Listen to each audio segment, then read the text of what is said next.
ওয়াখির দাওয়ানা আলহামদুলিল্লাহি রাব্বিল আলামিন। আসসালামু আলাইকুম ওয়া রাহমাতুল্লাহি ওয়া বারাকাতুহু। আমাদের অনেক নেতৃবৃন্দ আছেন। আসলে আমরা সংক্ষেপে আমার চেয়ারম্যান মহোদয়ের নির্দেশনায় সংক্ষেপে আমাদের প্রোগ্রাম শেষ করার জন্য উনি বলেছেন। এই পর্যায়ে সংক্ষিপ্ত আলোচনা করছেন আমাদের আহলে সুন্নাত ওয়াল জামাতের সাংগঠনিক সচিব মৌলানা মুফতি গিয়াসউদ্দিন আফসাই আছে না?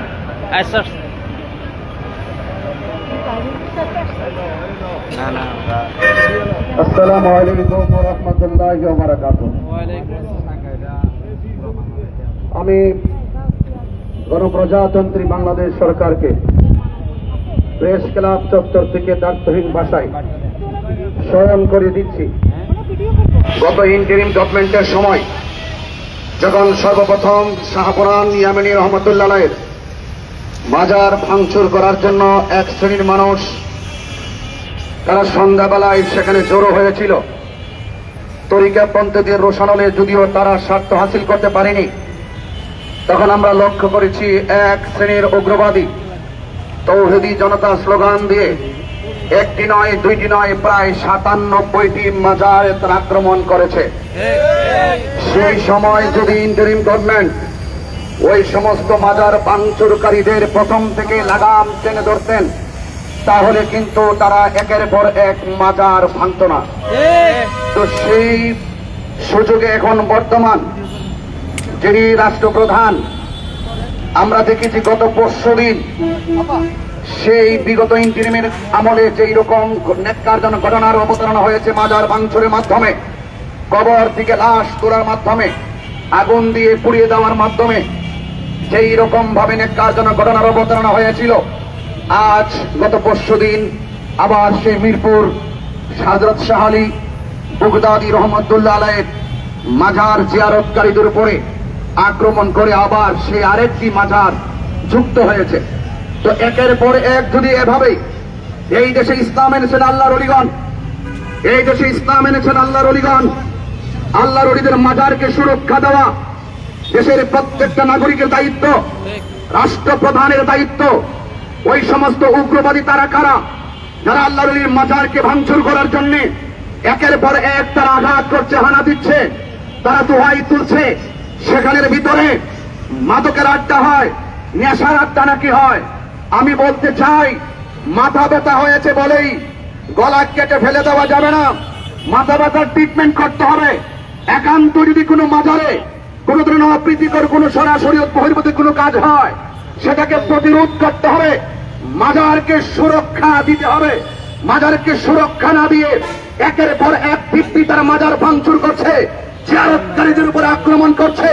আমি দেখেছি গত পরশুদিন যখন ঘটনার অবতারণা হয়েছে, সেই মিরপুরের জামাতের এমপি সে বলেছে সেখানে কোনো ধরনের মাজার আক্রমণ করা হয় নাই, সেখানে নাকি মাদক বিরোধী অভিযান চালানো হয়েছে। আমি দায়িত্বহীন ভাষায় এমপি সাহেবকে বলতে চাই, জামাতের এমপিকে বলতে চাই, আপনি যে বলেছেন সেখানে মাদক বিরোধী অভিযান চালানো হয়েছে, মাদক বিরোধী অভিযান চালানো কি জনগণের কাজ নাকি প্রশাসনের কাজ? তো প্রশাসনকে ফাঁকি দিয়ে তারা একের পর এক এইভাবে একের পর নাই করে যাচ্ছে। আর একটি স্থানীয় প্রতিনিধি মব ভায়োলেন্সকে উস্কে দিচ্ছে। আমি মনে করি এই সমস্ত মব ভায়োলেন্সের পিছনে নিশ্চয়ই কোন ধরনের মাদক সম্পৃক্ততা রয়েছে। এজন্য আমি বলবো, রাষ্ট্রপ্রধানকে বলবো, অনতি বিলম্বে এই সমস্ত মাজারকে ভাঙচুর করার জন্য যারা একের পর এক অন্যায় করছে, অপরাধীদেরকে আপনারা আইনের আওতায় আনুন এবং তাদেরকে দৃষ্টান্তমূলক শাস্তির ব্যবস্থা করুন। পাশাপাশি মিরপুরের ওসি সাহেবও গতকাল বলেছেন সেখানে কোনো লাঠি পেটা হয় নাই। আচ্ছা বলুন তো, সারা দেশের মানুষ দেখেছে, সারা বিশ্বের মানুষ দেখেছে, প্রকাশ্যে জিয়ারতকারীদেরকে আঘাত করেছে, স্থাপনাকে ভাঙচুর করা হয়েছে, মানুষকে রক্তাক্ত করা হয়েছে। প্রশাসনের তিনি কোন দায়িত্বশীল ব্যক্তি যিনি বলছে সেখানে লাঠি পেটা করা হচ্ছে না? আমি তো মনে করি প্রশাসনের এই সমস্ত দুর্বল কথাগুলো একের পর এক মব ভায়োলেন্স উস্কে যাচ্ছে। কথা বলে ঠিক কিনা? আমরা আশা করব প্রশাসনকে দায়িত্বশীল ভূমিকা পালন করতে হবে, স্থানীয় প্রতিনিধিদেরকে দায়িত্বশীল ভূমিকা পালন করতে হবে। আর যদি এর ব্যত্যয় ঘটে, আমি প্রেস ক্লাব থেকে বলতে চাই, এই দেশের 75% তরিকাপন্থী সুন্নি মুসলমান, তরিকাপন্থী মানুষ। আমরা অনেক প্রতিবাদ করেছি, যদি প্রশাসন ওই সমস্ত উগ্রবাদীদেরকে সামাল দিতে ব্যর্থ হয়, যদি এই মব ভাইলেন্সকে সামাল দিতে ব্যর্থ হয়, দেশ সুরক্ষায়, ধর্ম সুরক্ষায় এই দেশের 75% পরীক্ষাপন্থী মানুষ আগামীতে প্রতিবাদ করবে না, ইনশাল্লাহ প্রতিরোধ করবে ইনশাল্লাহ। সেই প্রত্যেকটি সুনাগরিককে দেশ সার্বভৌমত্ব সুরক্ষায়, ধর্ম সুরক্ষায় ঐক্যবদ্ধ থাকার আহ্বান জানিয়ে বিদায় নিচ্ছি। আসসালামু আলাইকুম ওয়া রাহমাতুল্লাহি ওয়া বারাকাতুহু।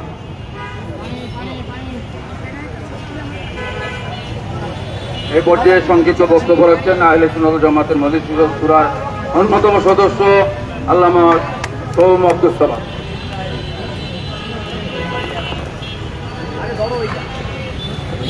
বাংলাদেশ ইসলাম জামাত আয়োজিত আজকের এই প্রতিবাদ সমাবেশের সক্রিয় সভাপতি, আহলে সুন্নাত ওয়াল জামাতের মাননীয় চেয়ারম্যান আল্লামা কাজী মাইনুদ্দিন আশরাফি, মাননীয় কো চেয়ারম্যান আল্লামা আবুল কাশেম নুরি, মাননীয় মহাসচিব নির্বাহী চেয়ারম্যান আল্লামা আবুল কাশেম নুরি, মাননীয় মহাসচিব অধ্যাপক আব্দুল্লাহ আল মারুফ সহ কেন্দ্রীয় নেতৃবৃন্দ, সমাবেত সুধীমণ্ডলী, আসসালামু আলাইকুম রহমতুল্লাহ বরকাতুহু।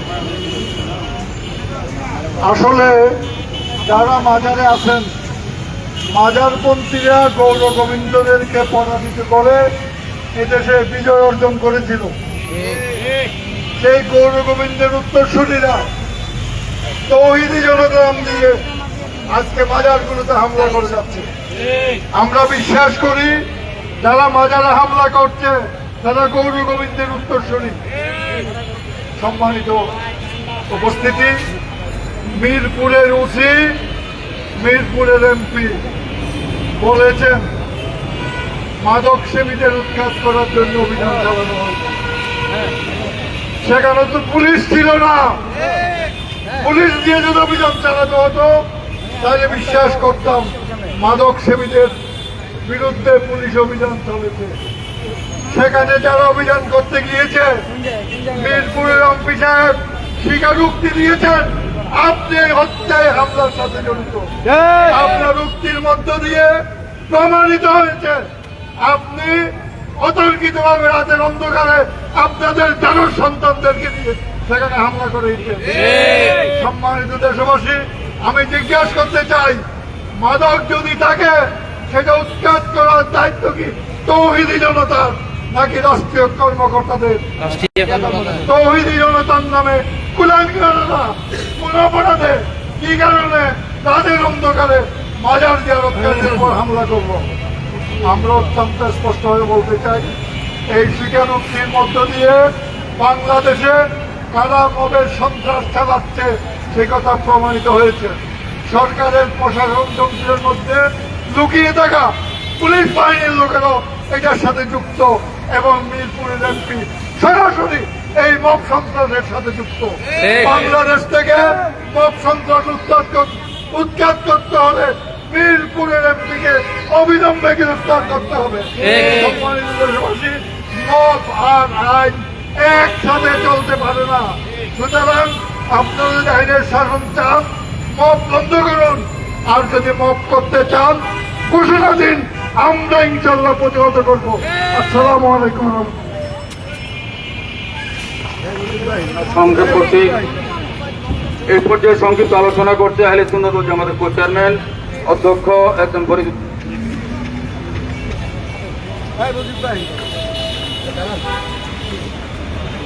মিরপুর শাহ আলী বগদাদী রহমতুল্লাহের মাজারে আক্রমণ করার প্রতিবাদে আহলে সুন্নাত ওয়াল জামাত কেন্দ্রীয় পরিষদ কর্তৃক আয়োজিত আজকের এই প্রতিবাদী মানববন্ধন, এই অনুষ্ঠানের সম্মানিত সভাপতি, সম্মানিত আলদল জামাতের চেয়ারম্যান এবং নির্বাহী চেয়ারম্যান, মহাসচিব এবং অন্যান্য নেতৃবৃন্দ, সমবেত সাংবাদিকবৃন্দ, সমবেত উপস্থিত জনতা, আসসালামু আলাইকুম ওয়া রাহমাতুল্লাহি ওয়া বারাকাতুহু।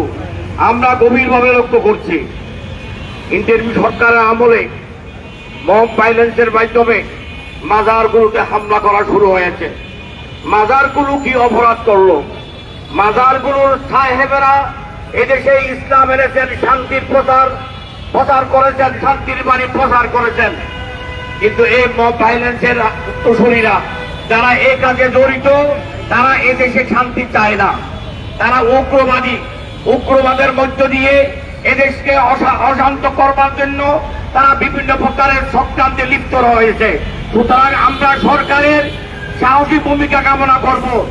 আমাদের বর্তমান সরকারের স্বরাষ্ট্রমন্ত্রী বলেছেন যে আর মব সন্ত্রাস চলবে না, আইনের শাসন প্রতিষ্ঠিত হবে। তার কথার বাস্তবতা আমরা দেখতে পাচ্ছি না। আমরা অনুরোধ করব অবিলম্বে এই সন্ত্রাসের সাথে, মাজার আক্রমণের সাথে যারা জড়িত তাদেরকে চিহ্নিত করে আইনের আওতায় এনে শাস্তিমূলক ব্যবস্থা গ্রহণ করার আবেদন জানিয়ে আমি অনুরোধ জানিয়ে আমার বক্তব্য শেষ করলাম। আসসালাম। এ পর্যায়ে সংক্ষেপে বক্তব্য রাখছেন আমির আহলে সুন্নাত জামাতের মাননীয় মহাসচিব ডক্টর সৈয়দ আব্দুল্লাহ আল মারুফ। আসসালামু আলাইকুম ওয়া রাহমাতুল্লাহ। আজকের এই মানববন্ধন কি জন্য আপনারা জানেন। আমি বাংলাদেশ সরকার, বাংলাদেশের সর্বস্তরের জনগণ এবং উপস্থিত সাংবাদিক বন্ধুদের উদ্দেশ্যে বলছি যে আজকে আমরা এই মানববন্ধন করার জন্য জাতীয় প্রেস ক্লাবের সামনে একত্রিত হয়েছি।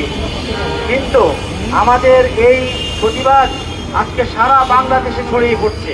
কারণ আমরা দেখছি যে এক শ্রেণীর লোক তৌহিদি জনতা নামে এই ধরনের সন্ত্রাস করছে। আমি সরকারের কাছে দাবি জানাবো যে তৌহিদি জনতা এই শব্দকে ব্যান করে দেন। কারণ আগে এটি ভালো অর্থে ব্যবহৃত হতো, যারা এক আল্লাহকে মানত তাদেরকে তৌহিদি বলা হতো। কিন্তু এখন ওই সকল খারাপ লোকেরা এই শব্দকে দিয়েছে, যারা রিসালতকে মানে না, যারা বেলায়েতকে মানে না, যারা আল্লাহ রসুলকে সঠিক সম্মান দেয় না, যারা আউলিয়া একরামকে সম্মান দেয় না। এই বাংলাদেশ হলো আউলিয়াদের দেশ। এই দেশের আজকে যে 92% মুসলিম, তারা কিন্তু এই আউলিয়াদের ধর্ম প্রচারের মাধ্যমে হয়েছে। শাহ আলী বুখারী রহমতুল্লাহ আলাই হাজিরই একজন। এটা ঐতিহাসিক একটি মাজার। এই মাজারের মধ্যে হঠাৎ করে এভাবে আক্রমণ করা, এটা যদি এখন প্রশাসন যদি এটাকে মদত দেয় এবং সরকার যদি এটাকে সিরিয়াসলি আমলে না নেয়, তাহলে সারা বাংলাদেশে যে অস্থিরতা সৃষ্টি হবে, তখন এই সরকার ভালো কোনো কাজে আর মন দিতে পারবেন না। তাদের সরকারকে ডিস্টার্ব করার জন্য এক শ্রেণীর লোক, পরাজিত শক্তি, তারা এই কাজগুলি করছে। সরকার যদি এখনই আইনগত ব্যবস্থা না নেন, তাহলে এই দেশের শান্তিকামী মানুষ ঐক্যবদ্ধ হয়ে এই যুদ্ধে লড়বে। তখন সরকার খেলা সম্ভব। সরকার খেলা সম্ভব। সরকার বাহাদুর আপনি একটু চিন্তা করেন। আমি এই সুযোগে বাংলাদেশে যত সুন্নি জনতা আছেন, যত মাজার এবং আউলিয়াদের প্রতি সম্মান পদস্বীকারী আছেন, তাদের সবাইকে আহ্বান জানাবো, আপনারা প্রত্যেক জেলায়, উপজেলায় এবং ইউনিয়নে সব প্রস্তুত হন। আমরা আহলে সুন্নাত ওয়াল জামাত এখন ঐক্যবদ্ধ। আমরা এই ঐক্যবদ্ধ সুন্নি সংগঠন থেকে বলছি যে আমাদের যে 15 কোটি সুন্নি জনতা আছে, সবাই আজকে এই মাজার আক্রমণে আমরা ব্যথিত। এই জন্য আমরা বলবো যে আমাদের প্রাণ ধমনী নিয়ে টান দিবেন না। আমাদের প্রাণের ধমনী নিয়ে টান দিলে কেউ এখানে টিকতে পারবে না। আমি এই জন্য আজকে এই সভা থেকে তীব্র প্রতিবাদ জানাচ্ছি এবং সরকারকে আহ্বান জানাবো যেন তারা অবশ্যই অতি অচিরেই অবিলম্বে এর একটি প্রতিকারের ব্যবস্থা করেন এবং যারা অন্যায় করেছে, যারা যে সন্ত্রাসী আক্রমণ করেছে, তাদেরকে আইনের আওতায় এনে আপনার টেলিভিশনের পর্দায় দেখান, তাদের শেয়ারগুলি আমরা দেখি এবং তাদেরকে আদালতে নিয়ে বিচার করুন। আমি সবাইকে আবারও এই আমাদের প্রয়োজনে আমাদের ডাকে সাড়া দেওয়ার জন্য এখনই আহ্বান জানিয়ে আমার বক্তব্য শেষ করছি। ধন্যবাদ। এ পর্যায়ে বক্তব্য রাখছেন আহলে সুন্নাত ওয়াল জামাতের মাননীয় নির্বাহী চেয়ারম্যান আল্লামা আবুল কাসেম নুরি সাহেব। আসসালামু আলাইকুম ওয়া রাহমাতুল্লাহি ওয়া বারাকাতুহু। প্রিয় দেশবাসী, প্রিয় সাংবাদিক ভাইরা, প্রশাসনের ভাইরা, সর্বস্তরের মুসলিম জনতা, রাহমানি ওয়া রাহমাকুমুল্লাহ তাআলা। আপনারা সবাই ইতিপূর্বে আমাদের নেতৃবৃন্দের বক্তব্যের মাধ্যমে জানতে পেরেছেন আজকে আমরা কি জন্য মানববন্ধনে আসলাম। একটি মাত্র কারণ, দুদিন আগে এই বাংলাদেশের রাজধানী ঢাকা শহরের ঐতিহ্যবাহী একটা দরবার হযরত শাহ আলী বাগদাদী রহমতুল্লাহ আলাইহের মাজারের মধ্যে আক্রমণ করা হয়েছে।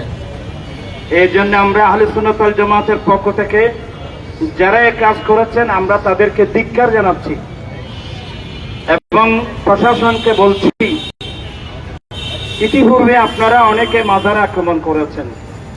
একসময় হযরত শাহ জালাল সিলেটি এমনি আল মুজাররদি রহমতুল্লাহ আলাইহির মাজারে আপনারা আক্রমণ করেছিলেন। সেদিন আমি বলছিলাম, তোমরা বোমা মারছো শাহ জালালের মাজারে, আগুন ধরছে কিন্তু তোমাদের ঐক্য দূরের গদিতে। আমি প্রশাসনের বাইরেকে বলবো, সরকারকে বলবো, গদি আসে গদি যায়। আল্লাহর ওলির দরবারে আউলিয়া ইকরামের সম্মানের উপর আঘাত করে আপনারা চেয়ারে কোনোদিন বসে থাকতে পারবেন না।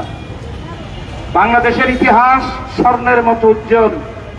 আমরা বিগত সরকারের আমলে দেখতে পাচ্ছি, যারা নির্বাচনে যাবে, নির্বাচনে যাওয়ার আগে হযরত শাহ জালাল সিলেটি এমনি আল মুজাররদি রহমতুল্লাহ আলাইহির মাজারে জিয়ারতের মাধ্যমে তাদের উসিলা দিয়ে আল্লাহর কাছে দোয়া করে নির্বাচনী প্রচারণায় গিয়েছিল।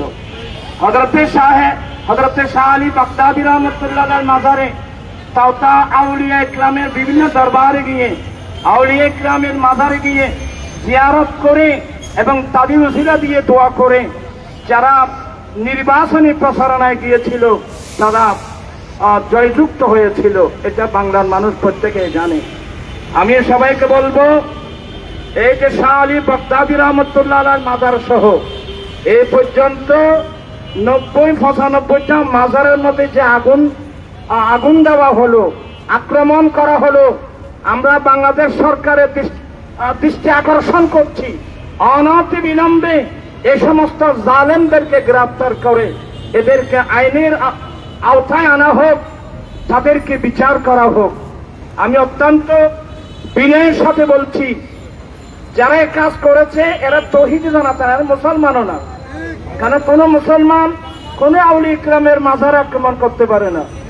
আমি স্পষ্ট ভাষা আহলে সুন্নাত ওয়াল জামাতের পক্ষ থেকে বলছি, কোন মুসলমান আউলিয়া ইকরামের মাজারে নয়, কোন সাধারণ মুসলমানের কবরস্থানে আক্রমণ করতে পারবে না। কবরস্থানী পবিত্রতা রক্ষা করা প্রত্যেক মুসলমানের ইমানি নৈতিক দায়িত্ব।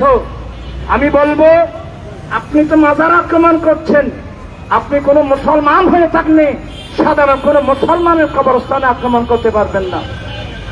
আর এমপি সাহেব নাকি বলছেন, প্রশাসন বলছেন ওইখানে কি মাদকের আড্ডা চলতেছে। আমি বলবো, বুকে সাহস থাকলে বাংলাদেশের সংসদে দাঁড়িয়ে মদ বিক্রির লাইসেন্স বাতিল করার জন্য বিল উপস্থাপন করার অনুরোধ জানাচ্ছি। আপনারা শুধু মাদক কি মাজারে পেয়েছেন? কই রাতের অন্ধকারে মাগরিবের পরে জাতীয় যে কোন ক্লাব, নাইট ক্লাব, ক্যাসিনো, যেখানে সারা রাত মাদকের ব্যবসা হয়, যেখানে রমরমা ব্যবসা করা হয়, মাদক সেবন করে নাচ গান করা হয়, সারা রাত কার সঙ্গে কে চলে গেলে জানে না। কই এ পর্যন্ত বাংলাদেশের কোন প্রশাসন তো এই সমস্ত নাইট ক্লাবে গিয়ে, এই সমস্ত যেখানে মদের আড্ডা হয়, জুয়া হয়, ওখানে গিয়ে তো আপনারা কোনোদিন ইয়ে করেন নাই। তৌহিদে জানাতো কেন চাই নাই? আপনি শুধু মাজারে গিয়েছেন, মাজারে কে মাদক সেবন করা হয়। আমি আপনাদেরকে বলবো, সরকারকে বলবো, অনতি বিলম্বে মদের লাইসেন্স বাতিল করা হোক। আপনারা চান কি চান না? শুধু মাজারে নাকি মদের আসার বসে নাকি? হ্যাঁ, মূর্খতামির একটা সীমা আছে। মানুষ মাজারে যায় আল্লাহর ওলির জিয়ারত করার জন্য, মুসলমানের কবরস্থানে যায় জিয়ারত করার জন্য, ওখানে মাদক সেবন করার জন্য যায় না। এরপর যদি কেউ এগুলো না বুঝে, তাহলে এদেরকে গ্রেফতার করা হোক। এটা তো প্রশাসনের দায়িত্ব, এটা তো জনগণের দায়িত্ব না, এটা তো প্রশাসনের দায়িত্ব। তাই আমি আজকে আহলে সুন্নাত ওয়াল জামাতের পক্ষ থেকে সরকারের কাছে অনুরোধ জানাচ্ছি, অনতিবিলম্বে এই সমস্ত দুষ্কৃতকারীকে গ্রেফতার করে দৃষ্টান্তমূলক শাস্তি ব্যবস্থা করা হোক, যাতে আগামীতে কোনো আল্লাহর ওলির মাজারে যেন হাত দেওয়া না হয়। এই আহ্বান জানিয়ে বক্তব্য শেষ করলাম। আসসালামু আলাইকুম ওয়া রাহমাতুল্লাহ। এখনই আমাদের প্রোগ্রাম শেষ হচ্ছে। 1970 সালে 25 মাস কালো রাত্রে যেভাবে পাক হানাদার বাহিনী রাত্রের বেলায় মানুষ আক্রমণ করেছে, আজকে যারা মাজার আক্রমণ করেছে রাত্রের বেলায়, এরা তাদেরই দোষর। আমরা এই পাক হানাদার বাহিনীর দোষর আমি দেখতে চাই না। সরকারকে বলবো, মুক্তিযুদ্ধে যদি পক্ষে কথা বলেন, এই হানাদার বাহিনী থেকে এই দেশকে মুক্ত করে এখনই। এই পর্যায়ে বক্তব্য রাখছেন আজকে সভাপতি আহলে সুন্নাত ওয়াল জামাতের মাননীয় চেয়ারম্যান আল্লামা কাজী মঈনুদ্দিন আসাদ। আসসালামু আলাইকুম ওয়া রাহমাতুল্লাহ। সম্মানিত আহলে সুন্নাত ওয়াল জামাতের কেন্দ্রীয় নেতৃবৃন্দ, কেন্দ্রীয় নির্বাহী চেয়ারম্যান, মহাসচিব সহ নেতৃবৃন্দ এবং সাংবাদিক ভাইয়েরা, আমরা আজকে আমাদের বক্তব্য স্পষ্ট যে অন্তর্বর্তী অনির্বাচিত সরকারের আমলে দেশের 100-এর মতো মাজারে আক্রমণ, অগ্নিসংযোগ, এমনকি কবর থেকে লাশ তুলে পুড়িয়ে দেওয়া হয়েছে। এগুলার কোনো সুষ্ঠু বিচার হয় নাই। আমরা সরকারকে বলতে চাই, অপরাধীর বিচার না হলে অপরাধ বাড়তে থাকবে, তখন দেশের শৃঙ্খলা রক্ষা হবে না। এই দেশে যারা ইসলাম প্রচার করলো, তাদের মাজারে আক্রমণ, তাদের মাজারে এই অজুহাত কায়েম করে যে সেখানে মাদক হচ্ছে, মাদক নিয়ন্ত্রণ অধিদপ্তর কি করে, প্রশাসন কি করে, এগুলো দেখার দায়িত্ব রাষ্ট্রের। এইগুলো দেখার দায়িত্ব, এই সবচেয়ে বেশি দায়িত্ব মাননীয় স্বরাষ্ট্রমন্ত্রীর। আমরা মাননীয় স্বরাষ্ট্রমন্ত্রীর কাছে আবেদন জানাবো, এই দেশে রাজধানীতে ইসলাম প্রচার যিনি করে, আজকে মিরপুরে শুয়ে আছেন হযরতে শাহ আলী বাগদাদী রহমতুল্লাহ আলাইহির মাজারে যারা আক্রমণ করেছে, তাদেরকে চিহ্নিত করে দৃষ্টান্তমূলক শাস্তি দেওয়া হোক। না হয় সারা দেশে তরিকতপন্থী সুবিবাদী মুসলমানরা রাস্তায় নামলে তখন সরকার কি করবে সেটা সরকারের বিষয়। এইগুলো সরকারকে দেখার জন্য আহ্বান জানাচ্ছি। নির্বাচিত সরকারের আমলে এই ধরনের মত তৈরি হবে, এটা কোনোভাবে মেনে নেওয়া যায় না। এজন্য সরকারের কাছে আমরা সুন্নি সুফিবাদী মুসলমান শান্তিপ্রিয় বলে এটাকে দুর্বলতা মনে করবেন না। অতএব এইগুলো বন্ধ করার জন্য উদাত্ত আহ্বান জানিয়ে আমি সকল দেশের সুফিবাদী সুন্নি মুসলমানদেরকে দেশের প্রত্যন্ত অঞ্চলে প্রতিবাদী হওয়ার জন্য আহ্বান জানাচ্ছি। এই উপলক্ষে সবাই প্রতিবাদের আপনারা আওয়াজ তুলুন, সরকার যাতে বাধ্য হয় এই আক্রমণকারীদেরকে, উগ্রবাদীদেরকে, সন্ত্রাসীদেরকে গ্রেফতার করে দৃষ্টান্তমূলক শাস্তি দেওয়ার জন্য আমি এবং প্রতিটি উপজেলায় তরিকতপন্থী সকল দরবারের ভক্ত অনুরক্তকে আমরা এর ঐক্যবদ্ধভাবে প্রতিবাদ জানানোর আহ্বান জানাচ্ছি। ইনশাআল্লাহ আহলে সুন্নাত ওয়াল জামাত ঐক্যবদ্ধভাবে সারা দেশে এর প্রতিবাদ জানাবে। আমরা আইনকে হাতে তুলে নিতে চাই না, আমরা আইন মেনে চলতে চাই। আইন ভাঙতে বাধ্য করবেন না, এটা নিয়ন্ত্রণ করা সরকারের দায়িত্ব। আল্লাহ সরকারকে বুঝার তৌফিক দান করুক, দেশে শান্তি প্রতিষ্ঠা হোক, আল্লাহ আমাদের সহায় হোক। আমি সবাইকে, সাংবাদিক ভাইদেরকে ধন্যবাদ জানাচ্ছি। আল্লাহুম্মা আমিন। রব্বানা তাকাব্বাল মিন্না ইন্নাকা আনতাস সামিউল আলিম ওয়া তুব আলাইনা ইয়া মাওলানা ইন্নাকা আনতাত তাওয়াবুর রহিম। ইয়া আল্লাহ, এই দেশে 93.8% মুসলমানের দেশে, এই দেশ সংখ্যাগরিষ্ঠ মুসলমানের দেশ হয়েছে ওলি আল্লাহদের বদৌলতে। আজকে তাদের অবমাননা হচ্ছে। আল্লাহ যারা এই উগ্রবাদ করছে, আল্লাহ তাদেরকে তুমি হেদায়েত করো, আর তাদের নসিবে হেদায়েত না থাকলে দেশ জাতিকে তাদের অনিষ্টতা থেকে রক্ষা করো। সরকারকে যথাযথ দায়িত্ব পালন করার তৌফিক দান করো। ওয়াসাল্লাল্লাহু সাল্লামা আলা নবিয়্যিল কারীম ওয়া আলিহি ওয়া সাহবিহি আজমাইন বিরহমাতিকা ইয়া আরহামার রাহিমিন। আসসালামু আলাইকুম ওয়া রাহমাতুল্লাহ।